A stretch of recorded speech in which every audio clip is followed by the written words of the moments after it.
ನಮಸ್ಕಾರ ಸ್ನೇಹಿತರೆ, ನಾನು ಪುಷ್ಪ. ನಾವು ಮಾಡೋ ಕೆಲಸವನ್ನು ಸುಲಭ ಮಾಡ್ಕೊಳ್ಳೋದ್ರ ಜೊತೆಗೆ ಸಮಯದ ಉಳಿತಾಯ, ಅದ್ರ ಜೊತೆಗೆ ಮನೆಯಲ್ಲಿರುವಂತಹ ಕೆಲವೊಂದು ವಸ್ತುಗಳನ್ನು ಹೇಗೆ ಉಳಿತಾಯ ಮಾಡ್ಕೋಬೇಕು ಅಂತ ನೋಡ್ತಾ ಹೋಗೋಣ ಬನ್ನಿ ಇವತ್ತಿನ ಟಿಪ್ಸ್ನಲ್ಲಿ. ಫ್ರೆಂಡ್ಸ್, ಹೊಸದಾಗಿ ಯಾರು ನಮ್ಮ ಚಾನಲನ್ನು ನೋಡ್ತಾ ಇದ್ದೀರಾ, ದಯಮಾಡಿ ಚಾನಲನ್ನು ಸಬ್ಸ್ಕ್ರೈಬ್ ಮಾಡ್ಕೊಳ್ಳಿ. ಹಾಗೆ ಪಕ್ಕದಲ್ಲಿರುವಂತಹ ಬೆಲ್ಲೈಕನನ್ನು ಕ್ಲಿಕ್ ಮಾಡಿ. ಇದರಿಂದ ನಾನು ಮಾಡೋ ವಿಡಿಯೋಗಳ ನೋಟಿಫಿಕೇಷನ್ ಫಸ್ಟ್ ನಿಮಗೆ ತಲುಪುತ್ತೆ. ಹಾಗೆ ವಿಡಿಯೋ ಇಷ್ಟ ಆದರೆ ವಿಡಿಯೋನ ಲೈಕ್ ಮಾಡಿ, ಫ್ಯಾಮಿಲಿ ಫ್ರೆಂಡ್ಸ್ಗೆ ಸಜೆಸ್ಟ್ ಮಾಡಿ ಅಂತ ಹೇಳಿ ವಿಡಿಯೋನ ಶುರು ಮಾಡ್ತಾ ಇದ್ದೀನಿ. ಇಲ್ಲಿ ನಾನು ಒಂದು ಕಾಟನ್ ಬಾಕ್ಸನ್ನು ತೆಗೆದುಕೊಂಡಿದ್ದೀನಿ. ಈ ರೀತಿ ಒಂದು ರಟ್ಟಿನ ಬಾಕ್ಸನ್ನು ತೆಗೆದುಕೊಂಡ್ಮೇಲೆ ನೀವು ಕೆಳಗೆ ಒಂದು ಈ ರೀತಿ ಪೇಪರನ್ನು ಹಾಕಿ, ನ್ಯೂಸ್ ಪೇಪರ್ ಇರ್ಬೋದು, ಕ್ಯಾಲೆಂಡರ್ ಶೀಟ್ ಇರ್ಬೋದು, ಯಾವುದಾದ್ರೂ ಆಯಿತು ಹಾಕಿ. ನಾನಿಲ್ಲಿ ಒಂದು A4 ಶೀಟನ್ನು ಹಾಕಿದ್ದೀನಿ. ಅದಕ್ಕೆ ನೀವು ನಿಮ್ಮಲ್ಲಿರುವಂತಹ ಟೊಮ್ಯಾಟೋದ ಮೇಲಿನ ತೊಟ್ಟಿನ ಮೇಲ್ಭಾಗ ಇದೆಯಲ್ಲ, ಆ ಮೇಲ್ಭಾಗವನ್ನು ನೀವು ಈ ರೀತಿ ಮೇಲೆ ಬರುವಂತೆ ಈ ರೀತಿಯಾಗಿ ಇಡಬೇಕು. ನಾನು ತೋರಿಸ್ತಾ ಇದ್ದೀನಿ ನೋಡಿ. ಆ ರೀತಿಯಾಗಿ ನೀವು ಮೇಲ್ಭಾಗವನ್ನು ಹೀಗೆ ಇಡಬೇಕು. ಹೀಗೆ ಮಾಡೋದ್ರಿಂದ ಏನಾಗುತ್ತೆ ಅಂತ ಹೇಳಿದರೆ ಟೊಮ್ಯಾಟೊ ಕೂಡ ಹಾಳಾಗಲ್ಲ.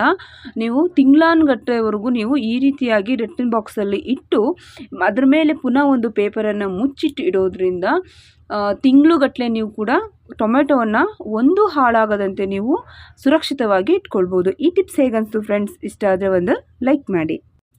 ಫ್ರೆಂಡ್ಸ್, ಇಲ್ಲಿ ನಾನು ನೆನೆಸಿಟ್ಟಿರುವಂತಹ ಕಡಲೆಕಾಳನ್ನು ತೆಗೆದುಕೊಂಡಿದ್ದೀನಿ. ಇದನ್ನು ನಾನು ಕಡುಬಿನ ಪಾತ್ರೆ ಅಂತ ಹೇಳ್ತೀವಿ, ಇಲ್ಲಾಂದರೆ ಇಡ್ಲಿ ಪಾತ್ರೆ. ಈ ಇಡ್ಲಿ ಪಾತ್ರೆಯೊಳಗೆ ಹಾಕ್ತಾ ಇದ್ದೀನಿ. ಜೊತೆಗೆ ಒಂದೆರಡು ಆಲೂಗೆಡ್ಡೆಯನ್ನು ಕೂಡ ಇದಕ್ಕೆ ನಾನು ಆ್ಯಡ್ ಮಾಡ್ತಾ ಇದ್ದೀನಿ. ಯಾಕೆ ಅಂತ ಹೇಳಿದರೆ, ನಾವು ಇಡ್ಲಿಯನ್ನು ಬೇಯಿಸ್ಕೊಳ್ತೀವಲ್ವ, ಇಡ್ಲಿ ಅಥವಾ ಕಡುಬು ಯಾವುದಾದ್ರೂ ಬೇಯಿಸ್ಕೊಳ್ಳುವಾಗ ಈ ಕಡಲೆಕಾಳು ಮತ್ತು ಆಲೂಗೆಡ್ಡೆಯನ್ನು ಅದರೊಳಗಡೆ ಹಾಕಿ ಬೇಯಿಸ್ಕೊಂಡಾಗ ಇಡ್ಲಿ ಬೇಯೋ ಸಮಯದಲ್ಲೇ ಇದು ಕೂಡ ಬೇಯ್ಕೊಳ್ಳುತ್ತೆ. ಹಾಗಾಗಿ ನಮಗೆ ಸಮಯದ ಉಳಿತಾಯ ಪ್ಲಸ್ ಗ್ಯಾಸಿನ ಉಳಿತಾಯ ಆಗೋದ್ರಿಂದ ನಾನು ಏನು ಮಾಡಿದ್ದೀನಿ, ಮನೆಯಲ್ಲಿ ಇಡ್ಲಿ ಮಾಡುವ ಸಂದರ್ಭದಲ್ಲಿ ಇಡ್ಲಿಗೆ ಸಾಂಬಾರಾಗಿ ನಾನು ಆಲೂಗೆಡ್ಡೆ ಮತ್ತು ಕಡಲೆಕಾಳನ್ನು ಮಾಡ್ಕೊಳ್ತಾ ಇದ್ದೆ. ಹಾಗಾಗಿ ಒಂದೇ ಟೈಮಲ್ಲಿ ಬೇಯಿಸ್ಕೋಬೇಕು ಅಂತ ಹೇಳಿ ನಾನು ಈ ರೀತಿಯಾಗಿ ಮಾಡ್ಕೊಂಡಿದ್ದೀನಿ. ನೀವು ಕೂಡ ಇದನ್ನು ಮನೆಯಲ್ಲಿ ಟ್ರೈ ಮಾಡಿ. ಸ್ನೇಹಿತರೆ, ಮನೆಯಲ್ಲಿ ಸಾಮಾನ್ಯವಾಗಿ ತುಪ್ಪ ಇದ್ದೇ ಇರುತ್ತೆ.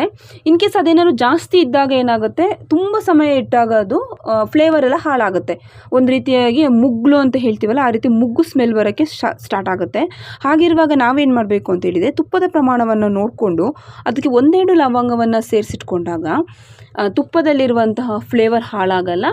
ಜೊತೆಗೆ ತುಂಬ ಸಮಯದವರೆಗೂ ನೀವು ಅದನ್ನು ಫ್ರೆಶ್ ಆಗಿ ಇಟ್ಕೊಳ್ಬೋದು. ಈ ಟಿಪ್ನ ನೀವು ಮನೆಯಲ್ಲಿ ಟ್ರೈ ಮಾಡಿ.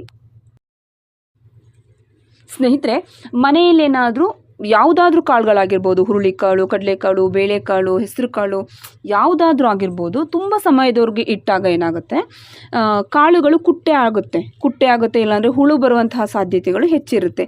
ಹೀಗಿರುವಾಗ ನೀವು ಫ್ರಿಜ್ಜಲ್ಲಿಟ್ಟರೆ, ಕೆಲವರು ಬೇಕಾದ್ರೆ ಫ್ರಿಜ್ಜಲ್ಲಿ ಇಡ್ತಾರೆ, ಫ್ರಿಜ್ಜಲ್ಲಿ ಇಟ್ಟಾಗ ಅದು ಏನೂ ಆಗಲ್ಲ. ಫ್ರಿಡ್ಜ್ ಇಲ್ಲ ಅಂತ ಹೇಳಿದರೆ ಏನು ಮಾಡಬೇಕು ಅಂದರೆ, ಒಂದು ಸ್ವಲ್ಪ ಎಣ್ಣೆ, ಅಡುಗೆ ಎಣ್ಣೆ 1 ಟೇಬಲ್ ಸ್ಪೂನು ಬೇಡ, ಅದಕ್ಕಿಂತಲೂ ಸ್ವಲ್ಪ ಕಡಿಮೆ ಪ್ರಮಾಣದಲ್ಲಿ ಎಣ್ಣೆಯನ್ನು ಸೇರಿಸ್ಕೊಂಡು ಈ ರೀತಿಯಾಗಿ ನೀವು ಮಿಕ್ಸ್ ಮಾಡಿಕೊಂಡು ಒಂದು ಪ್ಲಾಸ್ಟಿಕ್ ಕವರ್ ಇರಬಹುದು ಅಥವಾ ಗಾಜಿನ ಕಂಟೈನರ್ ಇರಬಹುದು, ಇಲ್ಲ ಅಂತ ಹೇಳಿದರೆ ಫೈಬರ್ದು ಬರುತ್ತೆ ಅಲ್ವಾ, ಫೈಬರ್ ಇರ್ಬೋದು, ಪ್ಲಾಸ್ಟಿಕ್ ಇರ್ಬೋದು, ಯಾವುದಾದ್ರೂ ಆಯಿತು.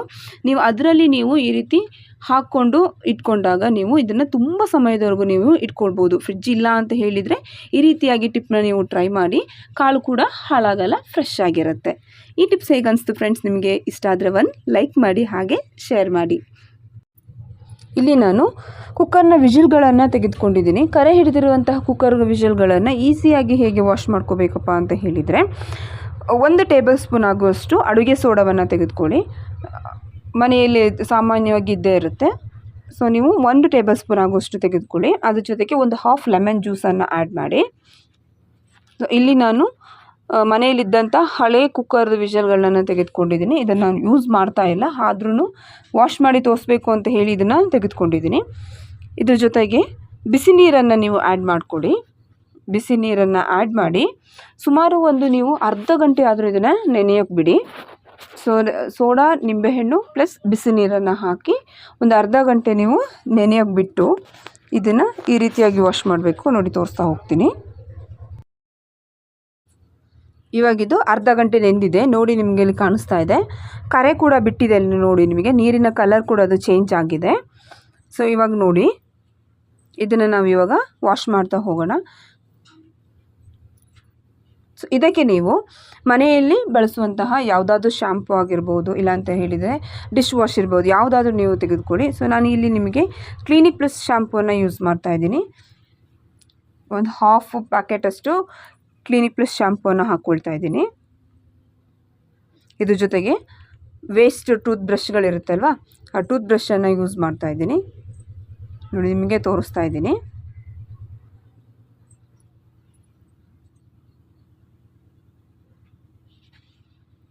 ಈ ರೀತಿಯಾಗಿ ನೀಟಾಗಿಂದ ವಾಶ್ ಮಾಡ್ಕೊಳ್ತಾ ಬನ್ನಿ.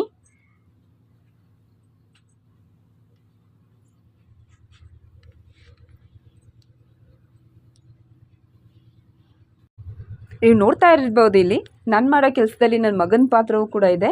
ಹಾಗಾಗಿ ನನ್ನ ಜೊತೆನೇ ಕೂಡ ಅವ್ನು ಕೆಲಸ ಮಾಡ್ತಾ ಇದ್ದೇನೆ. ಆಗಾಗ ಕೈಯನ್ನು ಹಾಕಿ ತೆಗೆದುಕೊಂಡು ವಾಶ್ ಮಾಡ್ತಾ ಇದ್ದೇನೆ ಅವ್ನು ಕೂಡ. ಇವತ್ತಿನ ಟಿಪ್ಸ್ ಹೇಗನ್ನಿಸ್ತು ಫ್ರೆಂಡ್ಸ್ ನಿಮಗೆ? ಇವತ್ತಿನ ಟಿಪ್ಸ್ಗಳು ಇಷ್ಟ ಆದರೆ ವಿಡಿಯೋವನ್ನು ಲೈಕ್ ಮಾಡಿ, ಹಾಗೆ ಶೇರ್ ಮಾಡಿ. ಟಿಪ್ಸ್ ಹೇಗನ್ನಿಸ್ತು ಅಂತ ಹೇಳಿ ಕಮೆಂಟ್ ಮಾಡಿ, ಹಾಗೆ ಚಾನಲನ್ನು ಸಬ್ಸ್ಕ್ರೈಬ್ ಮಾಡ್ಕೊಂಡು ವಿಡಿಯೋವನ್ನು ನೋಡಿ. Thank you.